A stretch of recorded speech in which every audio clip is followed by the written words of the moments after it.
ingkar janji. Ingkar janji adalah tanda-tanda munafik dalam hadis sahih. Orang munafik, tanda kemunafikan, jika berjanji dia ingkar. Jika berbicara ia berdusta, jika dipercaya ia berkhianat. Lah ingkar janji itu kita harus tahu apa sih ingkar janji. Ingkar janji adalah orang yang sudah berjanji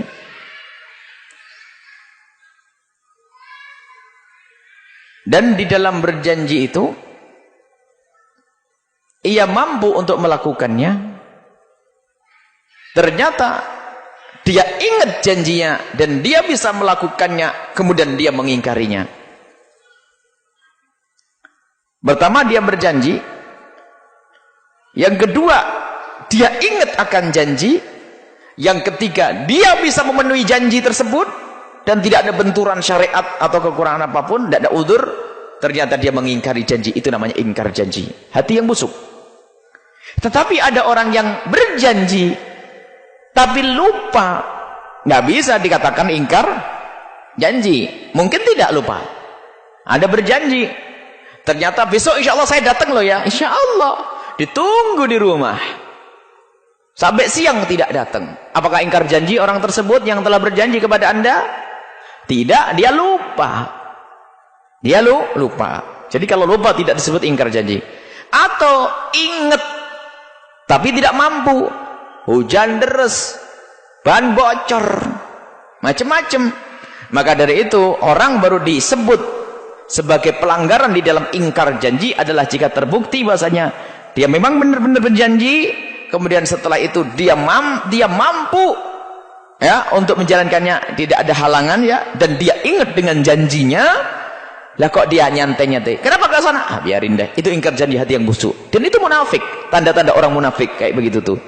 Maka kalau ada orang ingkar janji kepada Anda, yang perlu Anda tata adalah hati Anda, biar Anda tetap husnudzon. Mungkin dia begini, mungkin dia lupa, mungkin dia adalah ada halangan, sehingga hati kita baik terus kepada manusia.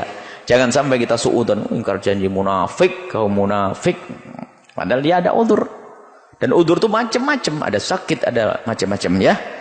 Semoga kita tidak biasa ingkar. Kemudian di saat Anda berjanji, jangan biasakan berjanji jika Anda tidak kebayang bisa memenuhi. Ada orang latah, insya Allah besok saya datang, itu latah. Wong besok sedang tahu nanti malam berangkat ke Surabaya, kok besok ngomong bagante. Ini kan orang sakit. Jadi Anda waktu berjanji harus Anda bayangkan bahwasanya Anda itu ada waktu dan saya mungkin. Itu janjinya orang benar. Bukan ada kembang lambing, insya Allah saya besok datang jam 8 loh ya. Ada orang manusia tuh ngomong enak, tapi tidak dipikirin. Baru selesai, iya jam 8 oh, saya harus ke Jakarta. Baik, jadi tolong di saat berjanji benar. Yang hati-hati di dalam berjanji, sebab kalau Anda ingkar janji itu adalah tanda-tanda kemunafikan di dalam diri Anda. Semoga Allah menjauhkan dari sifat-sifat jelek dan sifat-sifat kotor tersebut.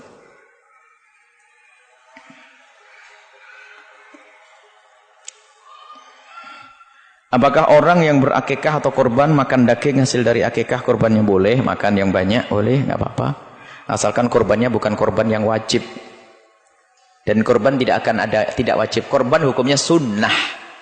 Kecuali korban karena nadar, sudah nadarkan. Jadi ibu kalau ada korban boleh dimakan. Bahkan makannya boleh sampai sepertiga, boleh. Makan banyak boleh makan dah ya. Akikah juga boleh dimakan, ibu makan ya. Jangan sampai aduh yang korban kasih ati cuil. Sian bener tuh korbannya. Ya, boleh makan ya. Memang tapi kalau sudah dinadarkan, nadar, aku bernadar untuk berkorban, maka korbannya wajib. Kalau korban wajib, Anda tidak boleh makan. Korban dan akikah hukumnya sunnah. Tidak akan menjadi wajib kecuali karena nadar. Ya. Nadar itu berjanji untuk berkorban atau menjadikan korban itu wajib di hadapan Allah, itu namanya nadar. Tapi kalau aku niat korban apa? Korban sunnah. Ya sunnah. Selagi sunnah Anda boleh makan kakinya, Anda boleh makan ekornya, Anda boleh makan kepalanya. Boleh Anda makan hatinya. Apakah jodoh itu harus dicari? Sedangkan masyarakat kita sudah tradisi dengan pacaran. Bagaimana supaya kita yakin bisa meraihnya tanpa pacaran? Jodoh dicari, tapi tidak harus pacaran. Pacaran adalah kehinaan, pacaran adalah muqaddimah zina. Tolong adik-adikku yang aku cintai, dengarlah kalimat-kalimat mulia ini. Tidak ada perlunya pacaran. Kalau pacaran itu akan membawa kepada madarat yang banyak sekali. Tidur bayangin dia, membayangkan itu sudah haram, nggak benar tuh. Ini adalah bukan, dan tidak akan ditolong oleh Allah Subhanahu wa taala. Dan kesenanganmu yang kau ambil, kesenangan, kebahagiaan, kesenangan yang kau ambil di dalam haram, itu akan mengurangi jumlah kesenangan setelah halal. Mungkin Anda ganti dengan kegersangan hati, cekcok dan sebagainya bagian setelah pernikahan. Jangan sampai ada pacaran. Kalau nikah. Makanya kita akan permudah urusan pernikahan. Permudahkanlah urusan pernikahan. Yang penting halal. Halal dulu. Cuman kadang ada orang perempuan, malu dong kalau saya melamar laki-laki. Ada kan ngomong gitu? Siti Khadijah melamar Rasulullah. Sayyidina Umar melamarkan putrinya, Kalau saya punya anak putri, ada laki-laki hebat, saya lamar. Daripada direbut orang, kenapa? Saya lamar buat anak saya. Kalau ditolak, cari yang lain, nggak ada masalah. Nggak ada yang kurang dari diri saya sendiri. Herannya orang itu memang pada sakit. Kalau perempuan melamar, malu. Tapi mengucapkan salam, aku padamu, nggak malu. Ini yang sakit, ya. Pendidikan salah.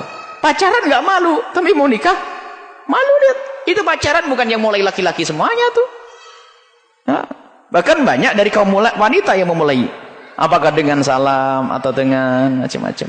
Jangan dianggap pacaran itu yang mulai laki-laki semua. Nah, wanitanya banyak. Mungkin tidak dengan omongannya, tapi dengan senyum sendiri. Besok ngirim hadiah. Insya Allah, hati-hati ya, adik-adik putriku, tolong hindari pacaran, kemuliaanmu di situ. Suamimu adalah yang memuliakanmu. Kalau ada seorang laki-laki berani memacarimu, itu artinya merendahkanmu. Sebab kalau dia menghargaimu, dia akan minta kepada orang tuamu. Selagi dia berani ngomong aku padamu, kurang ajar dia. Enak aja. Aku padamu. Ini tidak ada, ya. Itu hati-hati. Kemudian istri pasangan itu dicari, Anda mencari.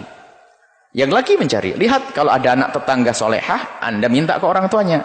Jangan Anda minta ke orangnya, merusak hatinya. Anda mencari. Wanita pun begitu. Sayyidina Khadijah, contoh yang paling hebat. Itu menjadikan wanita Mekah menyesal semuanya pengen jadi Siti Khadijah. Ada orang soleh sudah waktu umur, namanya Muhammad, belum jadi nabi waktu itu. Orang jujur, ganteng, baik, semua orang menganggap dia sangat bisa dipercaya. Siti Khadijah dalam keadaan umur lebih tua, tapi dia cerdas. Namanya jodoh, siapa tahu. Mengirim keluarganya melamar Nabi Muhammad SAW. Ayo. Pas. Dengan ketulusan hatinya, Allah menggerakkan keluarga Rasulullah, diterima. Untung Khadijah. Zaman sekarang nggak mau, Bu. Kalau punya anak putri, ya malu dong anak putri kok minta duluan. Ya sudah, tunggu aja, nanti jadi rombeng anakmu tuh. Ini perlu dibudayakan yang benar. Melamar nggak ada masalah. Ditolak, podo rakelongi, utuh, nggak ada masalah. Pacaran itu yang merusak hati. Kadang-kadang ini perlu dibudayakan. Nggak apa-apa nanya. Banyak orang tanya kepada saya, ini dia baik-baik, nggak apa-apa. Melamar dia, baik, kemuliaan, dan Allah akan berikan kemuliaan kepada Anda.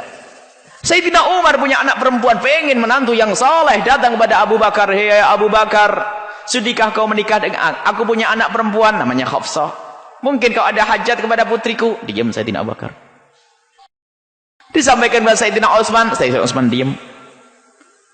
Sebagai orang tua ngenes, ya Allah, anakku kok tidak ada yang mau. Seolah begitu, ngadu ke Rasulullah, ya Rasulullah, saya pengen punya mantu yang baik. Aku punya anak namanya Hafsah. Aku datang ke Abu Bakar diam. Aku datang ke Utsman diam. Maksudnya minta doa, minta petunjuk. Dijawab oleh Nabi. Akan menikahi putrimu Hafsah, orang yang lebih bagus dari Abu Bakar dan Utsman. Bingung. Adakah orang lebih bagus dari Abu Bakar sama Utsman? Enggak kebayang itu. Ada. Yang menikahi putrimu adalah aku. Dah. Enggak kebayang kok sampai aku punya menantu Rasulullah. Ini enggak kebayang. Lihat, gara-gara usaha dulu. Tapi kalau pacaran nanti dapat laki-laki ya rombeng terus, bekas tuh. Harus saya pengen didik anak-anak putri ini mulia. Kalau kamu sekarang sudah menjadikan dirimu bekas, maka suamimu juga bekas. Bekas sama bekas, rombeng sama rombeng, rongsok sama rongsok.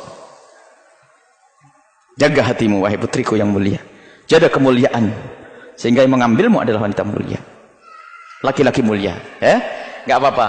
Pasangan dicari. Laki-laki pun demikian, ada wanita solehah. Ya. Wah, dia kan pangkatnya ini beda. Ya namanya rizki itu lain. Kalau rizki nomplok itu sudah gak pakai syarat sudah.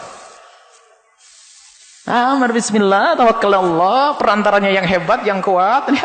Bahwa yang backingnya hebat melalui kiai-kiai atau ustadz ini. Sampai ini bismillah, tawakkal Allah. Jadi tolong ya, jangan ragu wahai adik-adikku.